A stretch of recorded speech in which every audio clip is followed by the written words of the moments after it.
ব্যাপারটা কি? আজকে আমার বোনটি এত মুখ ভার কেন? অফিসে বকা খেয়েছিস বুঝি? হুম?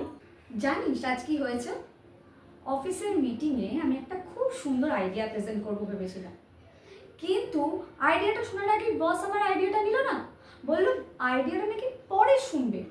আচ্ছা বলতো, রাগ হয় না? এত ভালো একটা আইডিয়া ছিল আমার কাছে, তবুও দিতে পারলাম না। হুম। আচ্ছা, তুই কিভাবে বলেছিলিস? আহ, আমি বলেছিলাম I have an idea.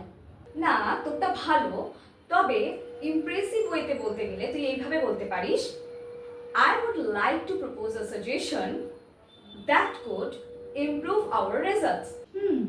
That's impressive.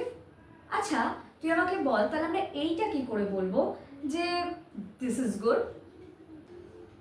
তুই এটাকে এইভাবে বলতে পারিস, I believe the strategy has strong potential and aligns with our goals. আর ধর, যদি আমার কোনো কোয়েশ্চেন থাকে মিটিংয়ে বা কোনো কোয়ারি থাকে, আমি তাহলে সেইটা কি করে করব?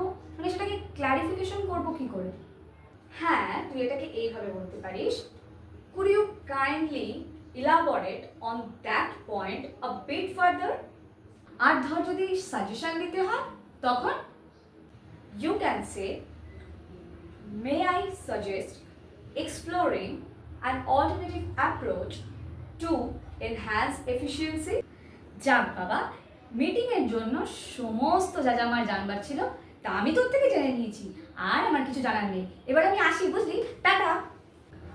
আরে শুনে তো যা। এই তো চলে গেল। কিন্তু আপনারা কিন্তু আপনাদের মিটিংয়ে এইগুলো ইজিলি ইউজ করতে পারেন। আরও বেশি জানতে চোখ রাখুন প্রতীক ই লার্নিং স্কুলে।